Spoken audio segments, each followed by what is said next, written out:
Very good morning to one and all for the current updates on COVID-19 disease. And I thank our speakers, Dr. Akash and Dr. Sabha, for being there for us today. Dr. Akash is MD Pulmonology from People's College of Medical Sciences and Research Center. And Dr. Sabha is microbiologist here working with us at People's College of Dental Sciences and Research Center. I thank our management and Dean Dr. Parimala Tyagi for giving us this platform to be here with us, to be here with all of you today. And I thank the faculty and the students who are there with us for the program. Without any delays, as we had technical hitches, I would hand over the program to our first speaker, Dr. Sabha, for her presentation. I invite Dr. Sabha for the presentation.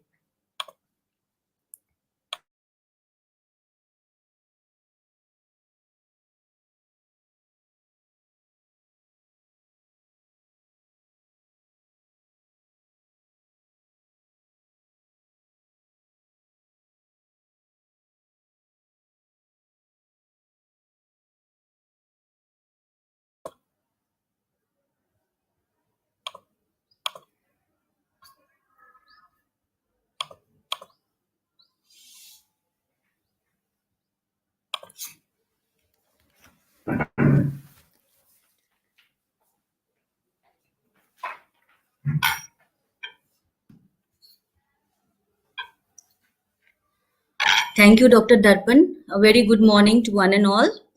I am beginning with the investigation and diagnostic test of COVID-19, how to do this. And we know that early diagnosis is very critical in knowing the disease and its prevention and how to control it. And before appearance of symptoms also, there are certain reliable and rapid tests by which we can know certain infections and diseases. So in case of SARS-CoV-19, that is severe acute respiratory syndrome coronavirus 19, there are methods of collecting the specimen, and specimen can be collected from all these regions, that is nasopharyngeal, nasal turbinate, oropharyngeal, anterior nasal swab, etc. And those who are undergoing, like they have invasive mechanical ventilation, there the specimens can be collected from respiratory tract aspirate or bronchoalveolar lavage. How these specimens are collected, they are like it's shown in the figure that a patient has to tilt the head up to 70-degree back, and then there is a shaft which is inserted, and then that shaft is rolled, and then the swab is collected, and that specimen which is collected is transported to the laboratory in sterile tubes containing viral transport media. ME transport media can also be used, and these specimens can be stored at 2 to 8 degree for up to 72 hours after the collection. And even if there is some delay in testing or shipping, they can be stored at minus 70 degrees centigrade.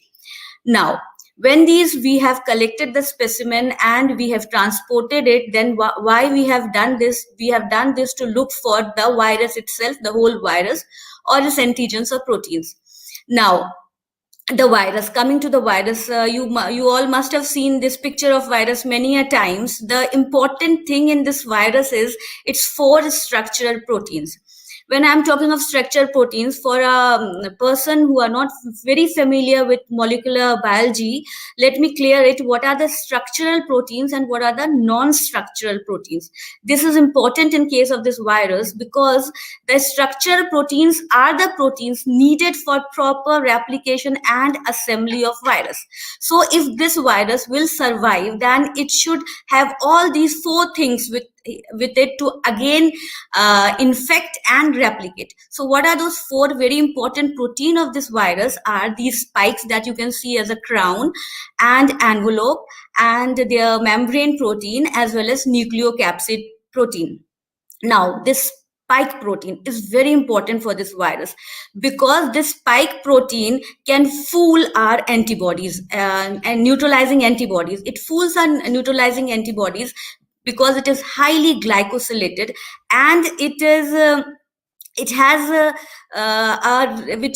a mechanism by which it has a polypeptide unit epitope which can bind to our angiotensin converting enzyme to ACE. ACE is present all over our respiratory tract, that is on the endothelial cells of the pura respiratory tract. Endothelial cells are the first defense line of any respiratory tract.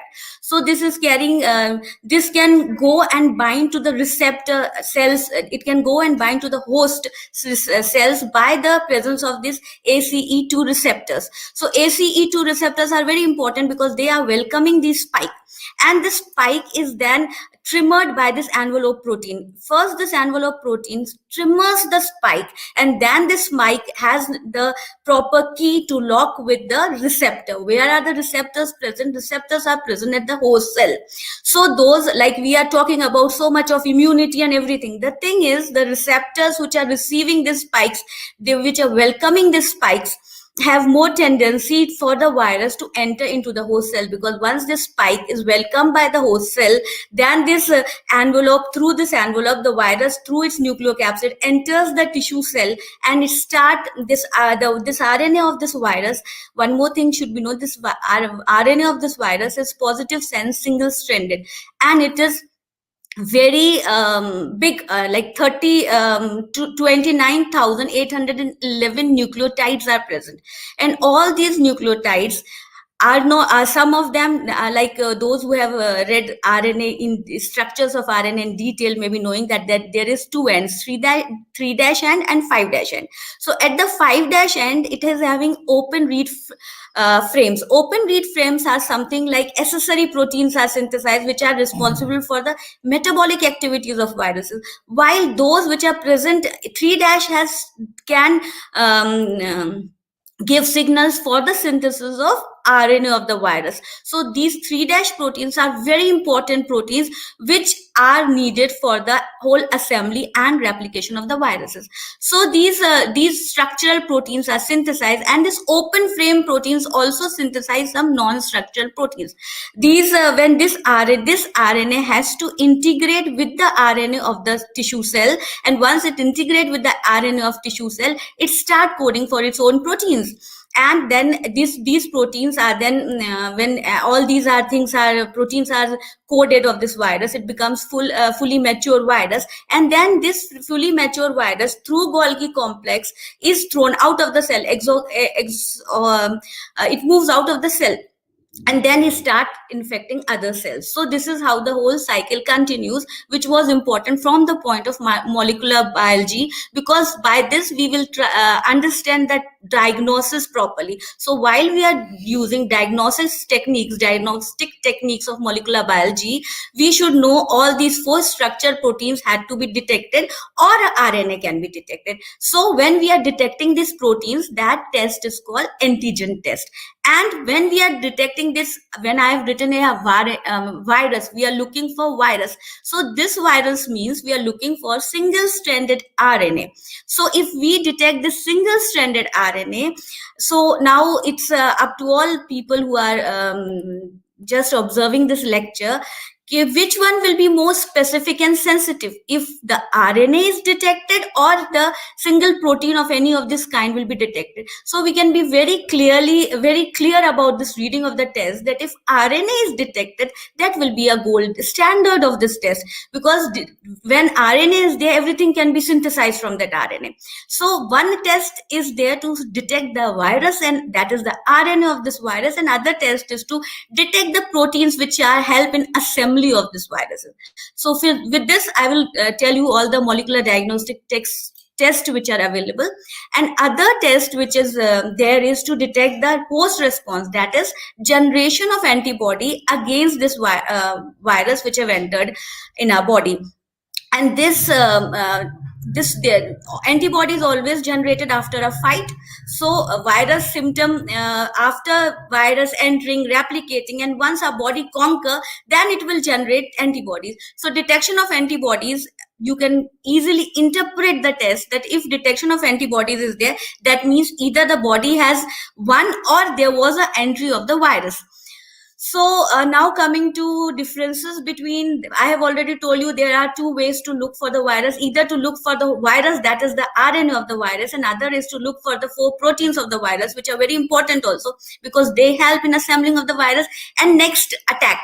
Because spike proteins for next attack, then envelope protein are also very important, then nucleocapsid protein, which is protecting the RNA, is also very important. So all these proteins are very important, but what these proteins show the presence of RNA, while if shows the presence of virus. But if virus is proper, you have to get a confirmed test. Then if you are detecting the RNA of that virus, that will be the most specific and sensitive test. So now in case of RT-PCR, real-time PCR is this is the test, this is the gold standard which detect the RNA of this virus if present.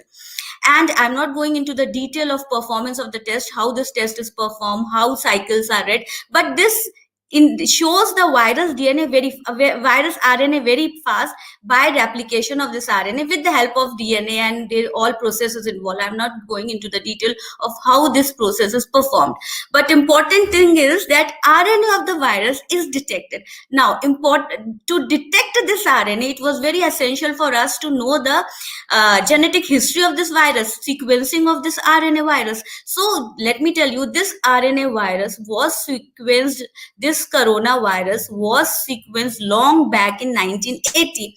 That is why we are able to read this test so nicely. We are able to perform RT-PCR, which are sensitive and specific, because at the base we are having what the RNA nucleotides will be present in that, and that we have already sequenced. So we try to see if we when we collect nasal swab, from the nasal swab we put it in a different kind of media and buffer system, just to remove all other things which are present and expose all the genetic material, and then we replicate that genetic material.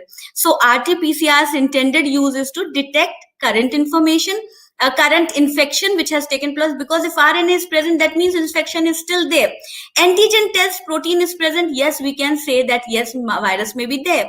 Then in case of RT-PCR, the analyte detected is viral RNA, while in case of antigen test, it is viral antigens. Specimens, I have already told you, in case of RT-PCR, nasal swabs, sputums, even saliva can be taken, while in case of antigen test, nasal swabs are suggested. Then sensitivity, again, RT-PCR, I have already, I think, properly explained why RT-PCR will be highly sensitive while antigen test will be moderate. Specificity, talking about the specificity, it will be also high in RT-PCR, while antigen test will be very specific, because if protein is not present, it will very clearly tell you, yes, there is no protein. So it will be highly specific, but it is looking for only protein. It is not looking for viral RNA. Then complexity is, yes, we need a very a nice laboratory instruments, buffer solutions, and other things for RT-PCR, while antigen test is now card based. It can be performed like a pregnancy test, so it is easily, it can be a point of care test, so it is relatively easy to use. Then the point of care, I have already told you that this one is the one which is antigen test can be used as a point of care test. And turnaround time, in case like we have really decreased the turnaround time of the PCRs reading the cycles, and if the fluorescent is appearing very fast, then it ranges from 15 minutes to in some cases it can go to getting the report can delay to 2 days. Then antigen test can be performed in 50 minutes, and the cost of PCR is now moderate, and while cost of antigen test is low. There is one more system which is an India-based system. It's Goa company, TrueNet is giving this system. It is a sample, which in this case the sample is collected in viral lysis buffer. That means it lyses the virus very fast. And then 3 different types of assays can be performed. One where the envelope gene will be screened, and if envelope gene is not found, then we can be very confirmed there is no envelope gene there, or and not envelope gene, we will say it's envelope gene, which can give information to form envelope protein. So if it's not located, then it is truly negative. And if it's a second test again, that is a screening test. Envelope gene is looked for screening test. Then we look for RNA dependent RNA polymerase gene. Yes, if RNA dependent RNA polymerase gene is present, then it confirms that this person is truly positive. So, and this company has then combined the two tests, and it's the third kind of assay, which is called multiple assays also there. That is a point of care single assay, which is comprising of both together. So this can be, and if this comes out to be negative, then we can be pretty sure that is truly negative, and it comes out to be positive, then it is a true positive test. This was mentioned in the revised guidelines of ICMR, which was dated 29th September 2020.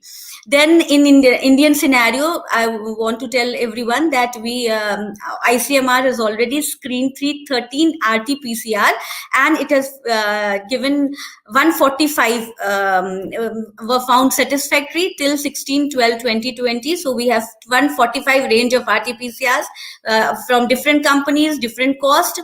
And while talking about antigen kits, 56 were validated, while 16 has been approved till 17/12/2020.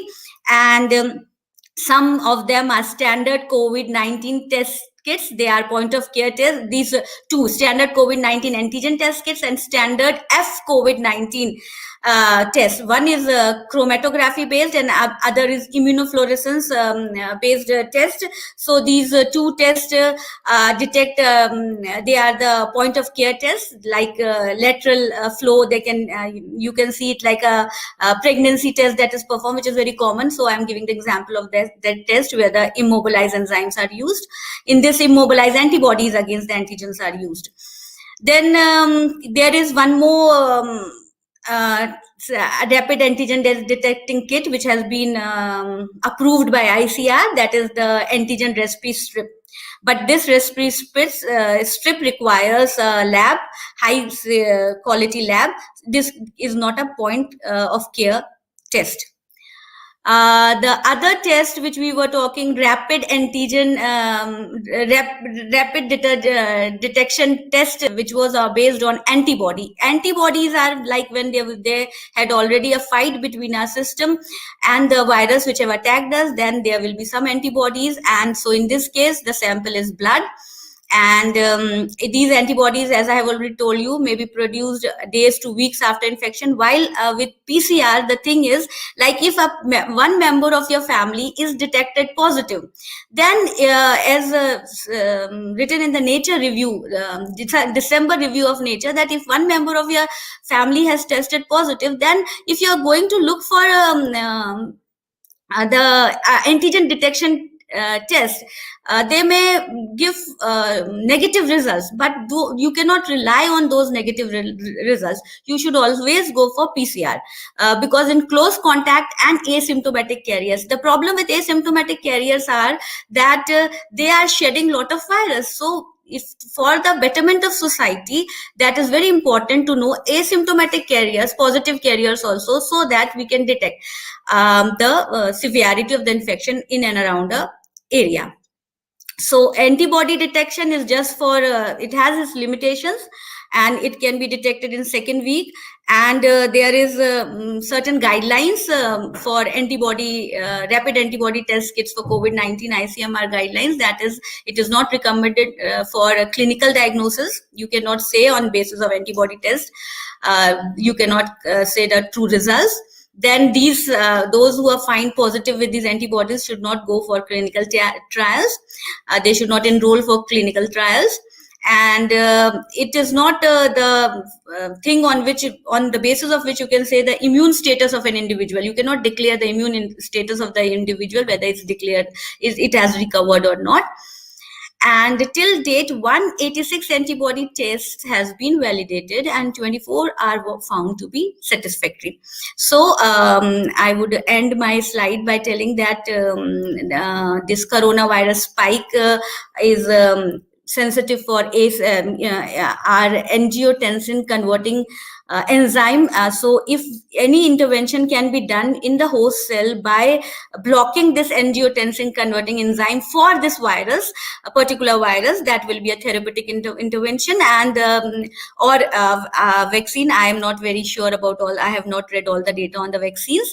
And second is serine protease enzyme, which is also used, which is present on the host cell and which is used for the entry of the virus.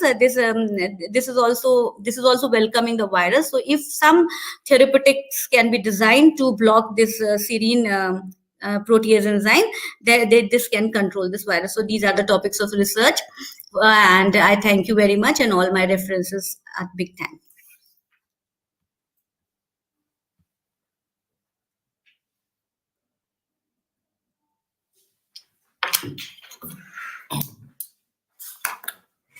I thank Dr. Sabha for her wonderful inputs.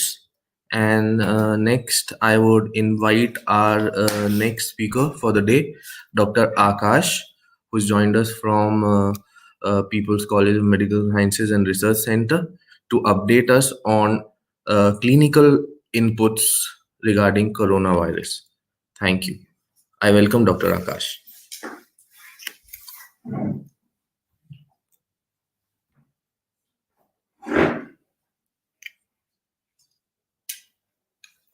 Hello, good morning to all. I am thankful to the organizers for giving me this opportunity to talk. Today we will discuss in brief about the clinical update of the COVID-19. In this we will cover the basic clinical presentation of the COVID, and after that we will discuss about the management of the disease.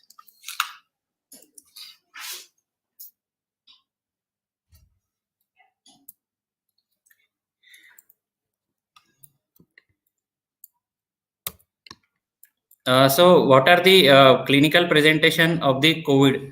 So the person infected with COVID, he may be asymptomatic, and when he develops symptom, as we all know, the most common symptom, it involves the upper respiratory tract and then the lower airways. So patient may feel congestion in the nose, runny nose, or loss of taste, that is ageusia, loss of smell, anosmia.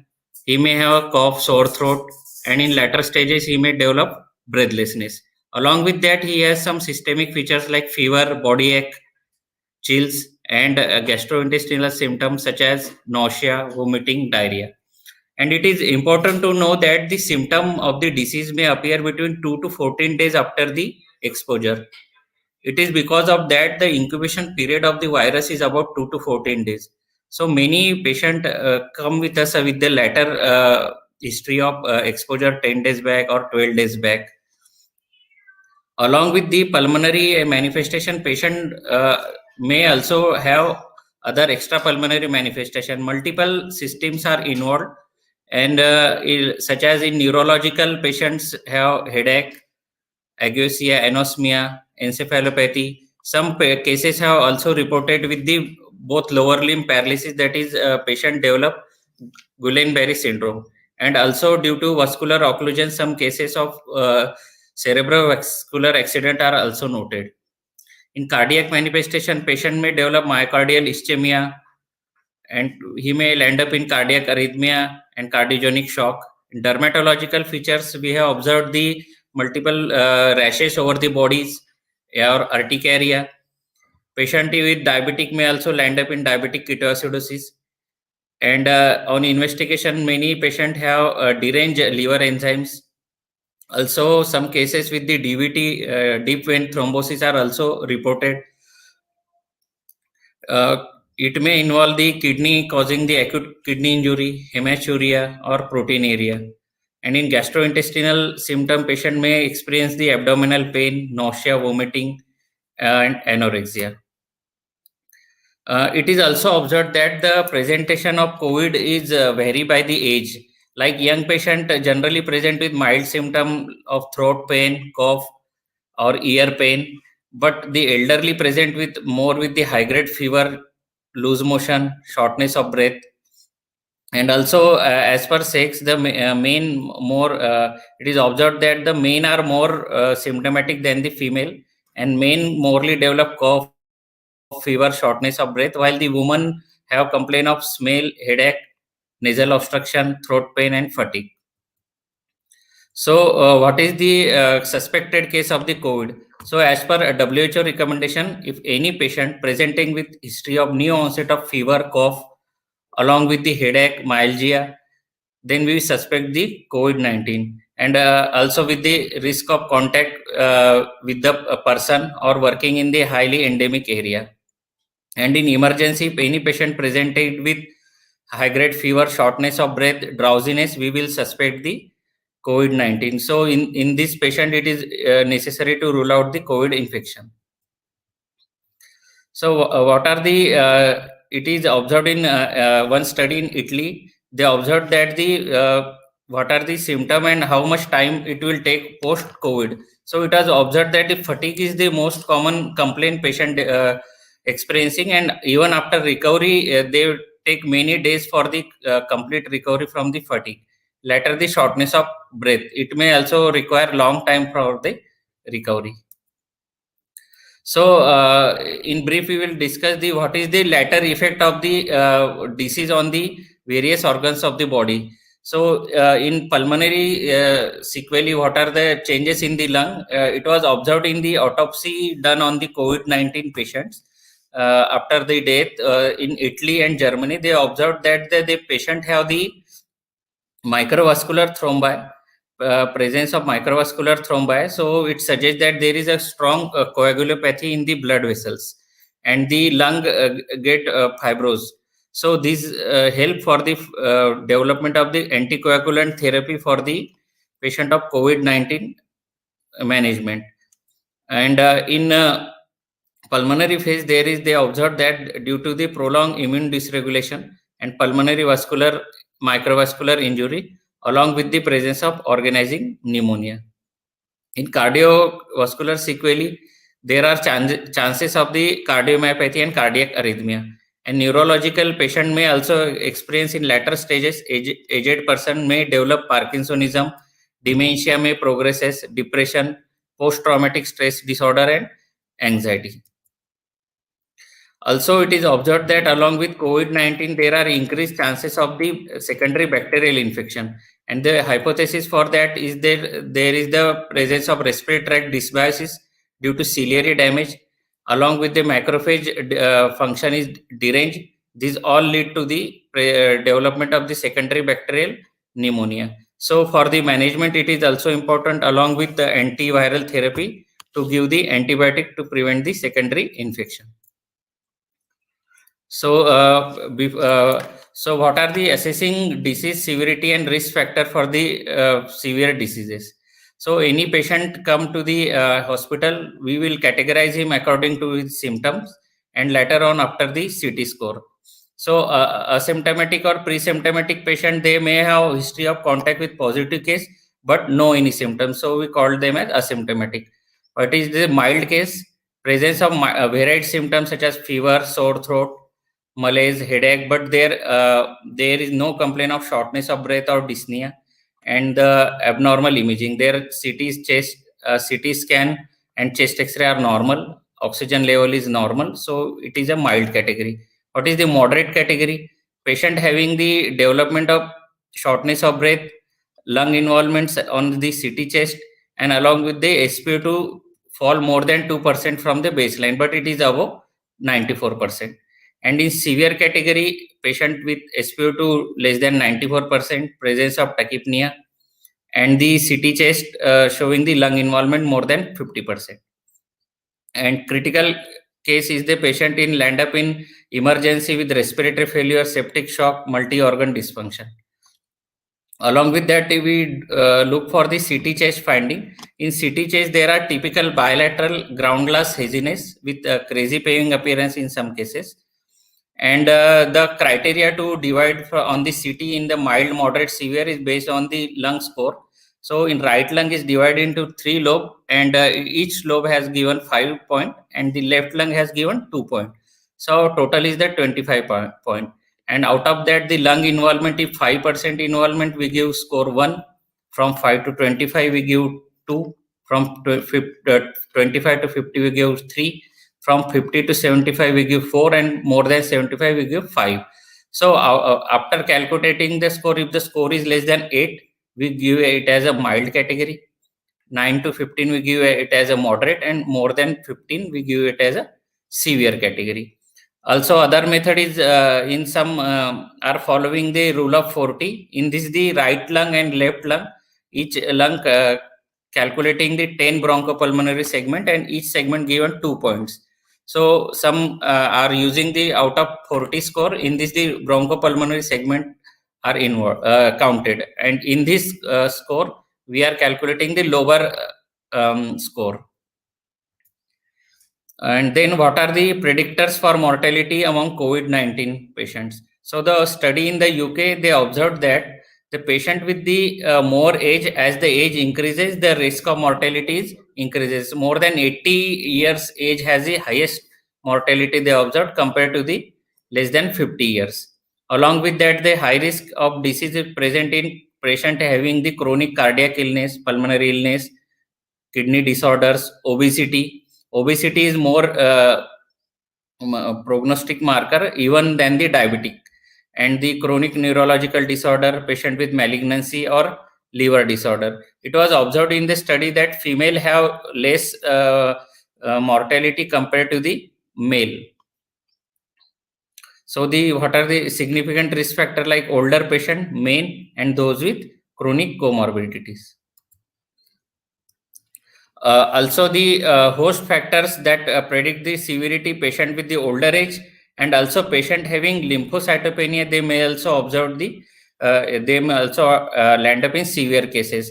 So in every patient, we consider on the neutrophil lymphocyte ratio for the even category of the patient. So as the lymphocyte percent decreases, the severity of the disease is increased. In lymphocyte depleted patient, we have observed that there is high level of interleukin 6 and interleukin 8, and they exhibit the severe disease. So this is the diagram showing the incubation of COVID-19. So the estimated incubation period is from the 2 to 14 days, or in some cases up to 21 days. So the mean incubation period was observed in the 5 days, and the median in the 5 days.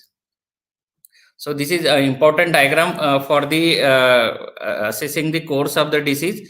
Once the in incubation period, once the patient is infected, then there are chances of virus isolation from the respiratory tract up to the 2 weeks. Means in this period there is high chances of positivity test as suggested by Dr. Sabha. So the PCR is likely positive up to the 3 weeks.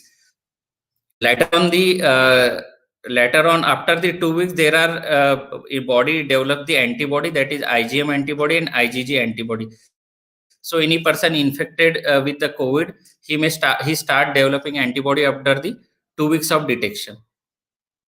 And the PCR likely positivity is up to the 3 weeks, and after that there are PCR negative chances.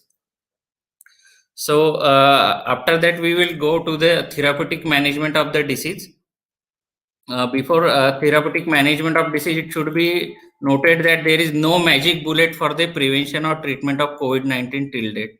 No any specific drug that we have guaranteed that it will cure the COVID. But with the experience and with the various finding, the symptomatic treatment is going on, and antiviral drugs are also developing for the cure of the disease. As we all know, this is a very complex disease, and there are many mysteries still unraveling. Daily new research is going on for the COVID-19, and many are trying to find the new drugs for the management. So it is important that the patient the patient transit through the different clinical stages. We will discuss further, and the treatment of each phase is distinct, and this is critically important for the management of patient.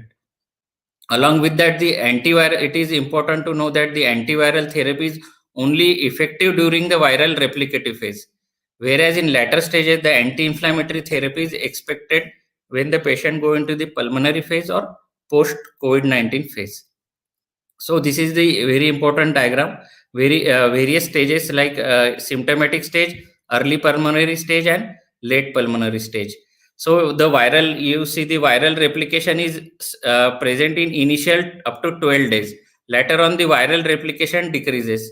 And but the if the patient is not improved, the inflammatory phase is continued, and it is more in pulmonary phase and more than in late pulmonary phase.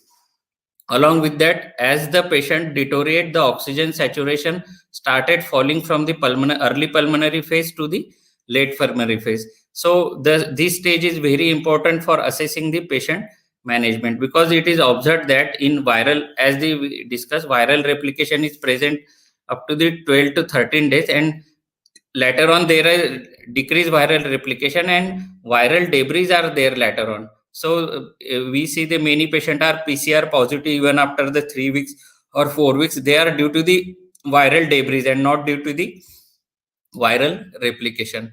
And the main the person developing the immune dysregulation, he land up in early pulmonary phase and later in late pulmonary phase because of the cytokine storm and T cell dysfunction. So in this stage, if the patient present us with the symptomatic period, he may have normal CT chest or some lesions along with his vitals normal, but we have to observe him continuously for 12 to 14 days at home isolation or get admitted for the monitoring.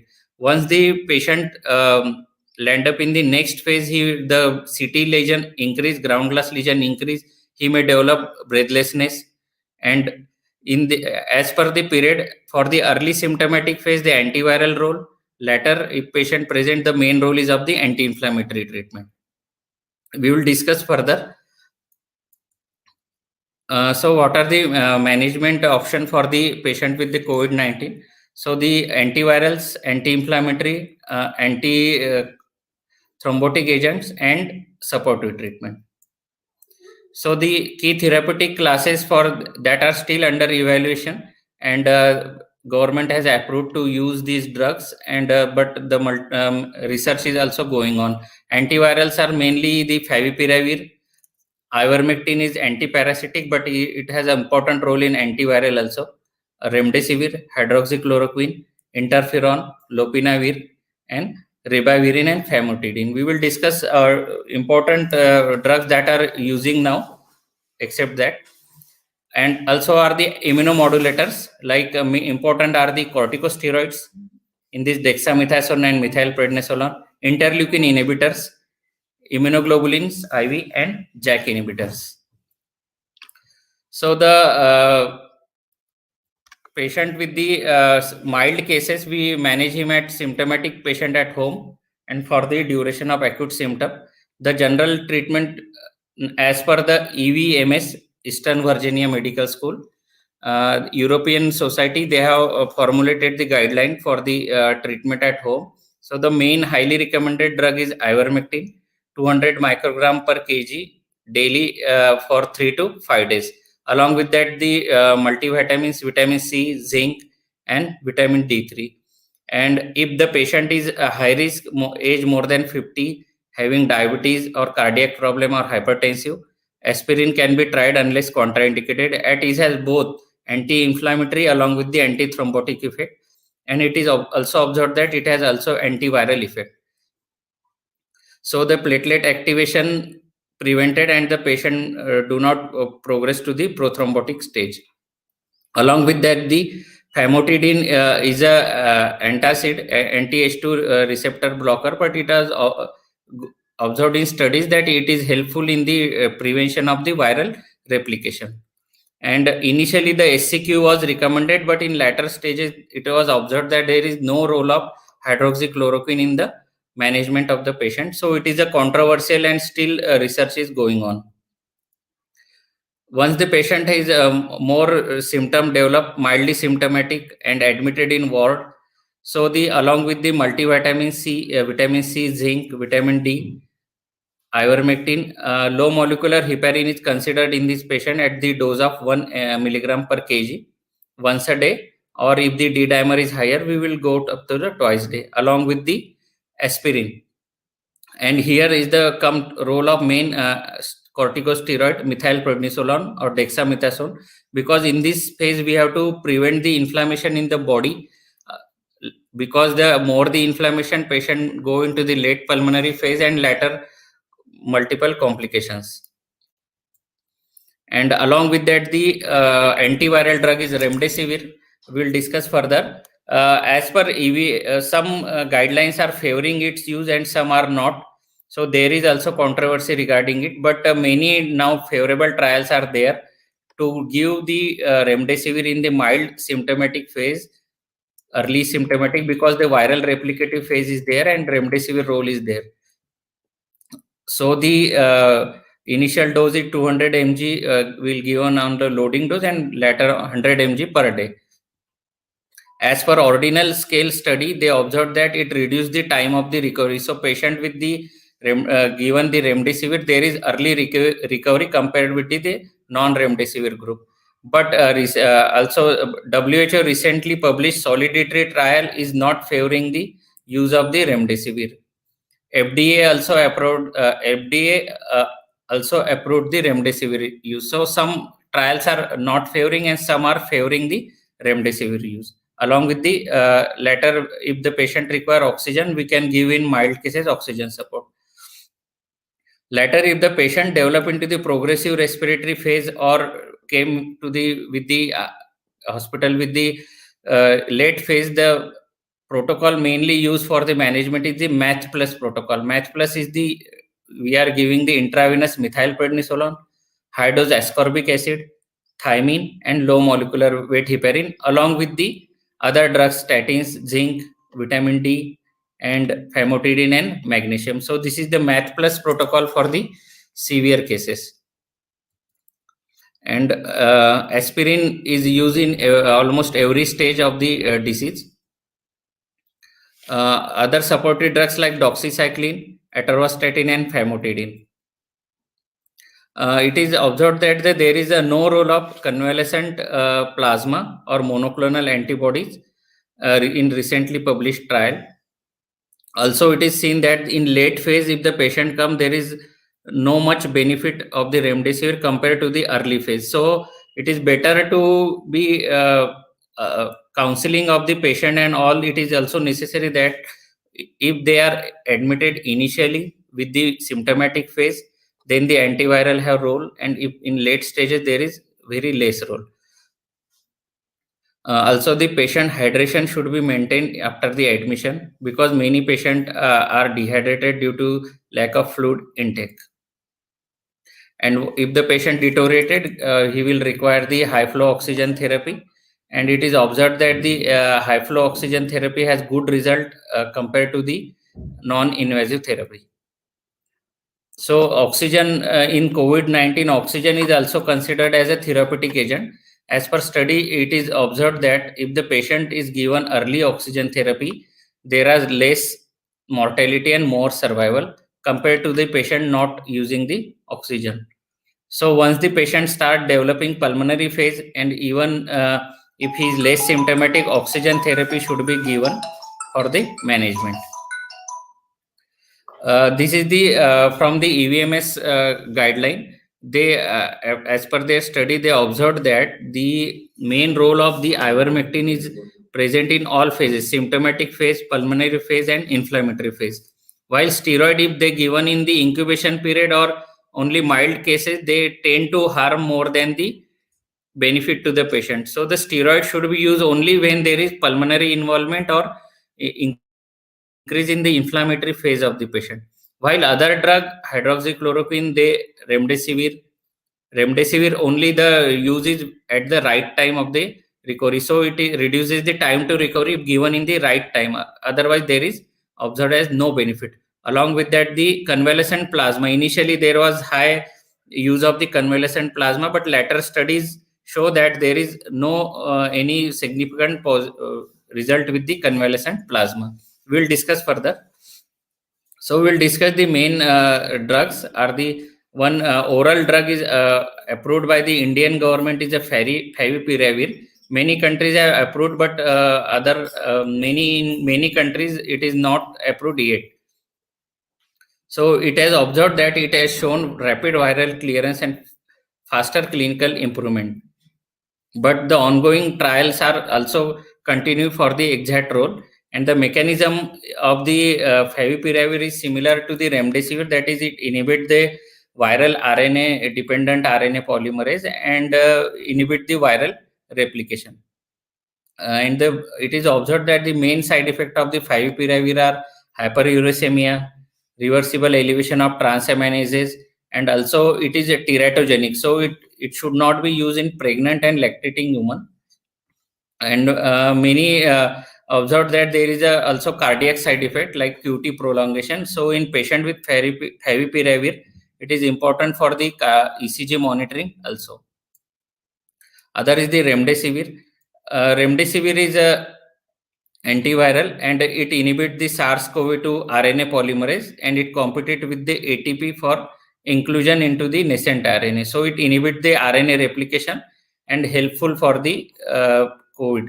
Initially, drug was developed for the Ebola, and later studies they observed that there is a role in also COVID-19. So it is approved for the patient with the adult and pediatric patient with more than 40 years of age. And along dose is the loading dose on the 200 mg on day 1, and then maintenance 100 mg daily from 5 days to 10 days. But it is observed that there is no much significant difference after 5 days of the treatment. So maximum treatment is given for 5 days. Contraindication to the remdesivir, the absolute contraindication is the hypersensitivity reaction and also the presence of the renal failure or liver failure. So as initially discussed, the patient if present early, there is mild role of the remdesivir, but in later stages on the mechanical ventilator patient, there is no role even with the remdesivir or compared to the placebo drugs. As per WHO solidarity trial, they have observed there are no any role of antivirals like remdesivir, hydroxychloroquine, or lopinavir or ritonavir. And solidarity trial only observed that there is a role of steroid in the management. Other drug is the ivermectin. Ivermectin is a FDA-approved antiparasitic agent, and it was also found that it is an inhibitor of SARS-CoV-2 replication. So it is effective in the early onset of mild disease and helpful for the viral clearance. Corticosteroid are emerge as a main therapy for the COVID-19 cases. Patient involved once the pulmonary phase started, there is a role of the steroids. Many studies are there, all are favoring the use of steroid in the pulmonary phase and late pulmonary phase. It is also observed that the patient with the mild cases, even on the mechanical ventilation, severe cases, they also have good result and less mortality compared to the non-steroid users. Other is the treatment is the coagulopathy. So coagulopathy, it is observed that the main reason for the lung involvement in this, there is the microvascular thrombi formation and not the ARDS like picture. So the coagulopathy, we use the low molecular weight heparin. Along with the anticoagulant properties, it is observed that it has anti-inflammatory property and it also inhibits the histones. It interact with the ACE2 inhibitor and prevent the viral entry. It also inhibit the heparinase enzyme. Heparinase enzyme destroys the endothelial glycocalyx and increases the endothelial leakage. So by inhibiting the heparinase enzyme, endothelial damage is also prevented. And then convalescent plasma. It is observed that the there are many ways to infuse the neutralizing antibodies in patient, like use of monoclonal antibodies, hyperimmunoglobulins, and convalescent plasma. So in convalescent plasma, the patient recovered from the COVID-19, his antibody level is determined, and after that the plasma from that patient post recovered COVID-19 is given to the infected person. So the mechanism thought that the antibody directly went into the body and prevent the infection, but Initially, it was approved, but in later stages, all studies are not favoring the convalescent plasma use because there are multiple side effects of the convalescent plasma, like secondary risk of infection, anaphylaxis reaction, patient may have hemolytic reaction, transfusion related acute lung injury. And so later on, there is as per recent studies, no use of convalescent plasma. Multiple immunomodulatory therapy are also developed, like anti-IL-6 receptor antibody tocilizumab. So the role of tocilizumab is observed in patient with high interleukin 6 level patient, while a patient having the less IL-6, there is no any role. And lastly, we discuss about the concept of the FLCC Alliance Treatment Protocol. That is, it is a frontline critical care team, COVID-19 team in Europe. So as per them, for any patient with the COVID-19, variety of phenotypes are important for his progress, like inoculum size and viral load, how viral load he has exposed, genetic heterogeneity, sex and androgen status, along with his age, race, and BMI. It is observed that the Asian population has less mortality than the Western population. So the race factor is also important. His immunological and nutritional status and presence of any comorbidity. So the phenotype at presentation determine the prognosis and impact of the optic approach to treatment. Also, it is observed that the patient with COVID-19 present with silent hypoxia. This may be due to the blunted respiratory response because of the involvement of the chemoreceptor of the carotid bodies and brainstem dysfunction. So, it is also important for these regular monitoring of the oxygen level in the patients. And the combination of steroids along with vitamin C is essential because it has a synergistic anti-inflammatory effect. Along with that, vitamin C protect the endothelium and treat the endothelitis. So vitamin C is included in all cases, even in mild, moderate, severe. Along with the steroid is involved in moderate and severe cases. Zinc is also useful because it is essential for innate and adaptive immunity. It is also observed that zinc inhibits the RNA-dependent RNA polymerase. And the vitamin D, it is observed that it has powerful prophylactic strategy against COVID-19. So the vitamin C deficiency also explain the enormous geographic variation in the mortality of the disease. So these vitamins are very important. Vitamin C, vitamin D, and also the supplements zinc. These are the important in the management of the COVID-19. So lastly, the eye mask strategy of the eye mask plus. It is the prophylactic strategy for the from the EVMS. So I means ivermectin. So prophylaxis for high risk individual, ivermectin has a good role. It is given in 200.2 milligram per kg on day 1 and 3, and then 1 weekly for 10 weeks. Along with the mask, use of mask. It all know that the N95 mask use is very important for the prevention. And also the in prophylaxis, we can use multivitamin D, vitamin C, zinc, and thank you.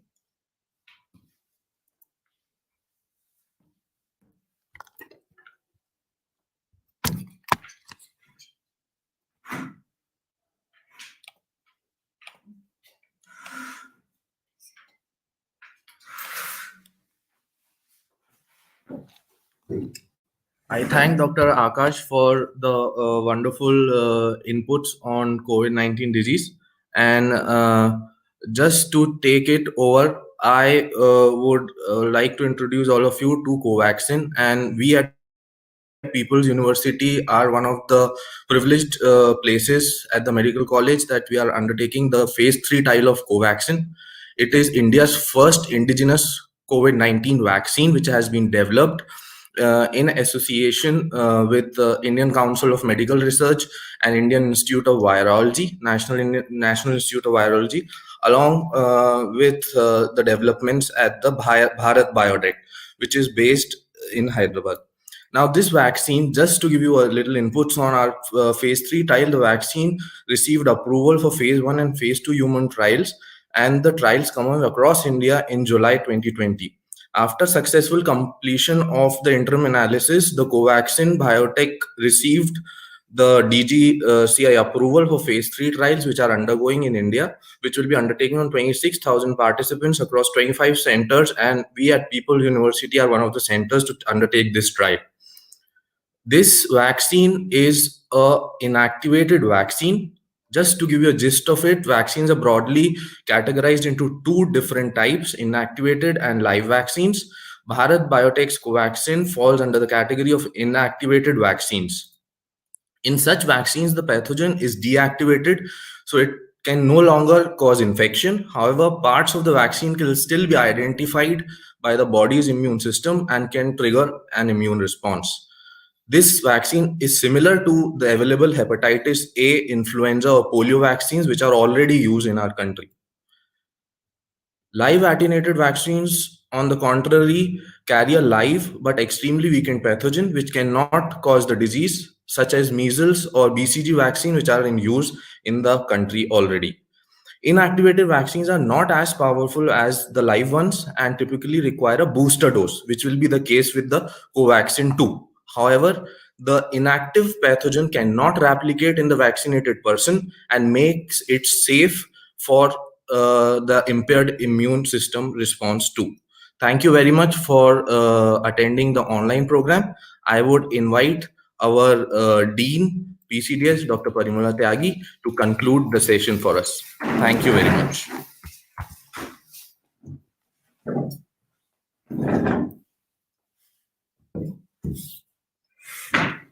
A very good afternoon to one and all.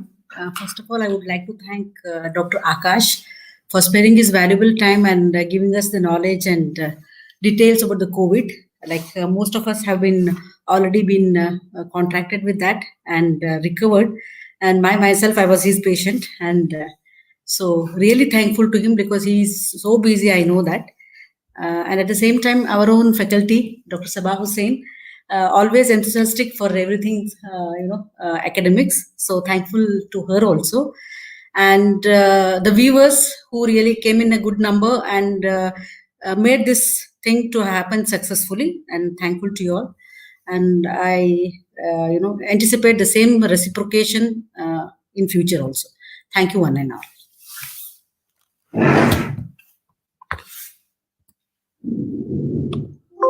Really heartfelt thanks. Sir, हाँ sir बहुत अच्छा लगा हाँ मैं real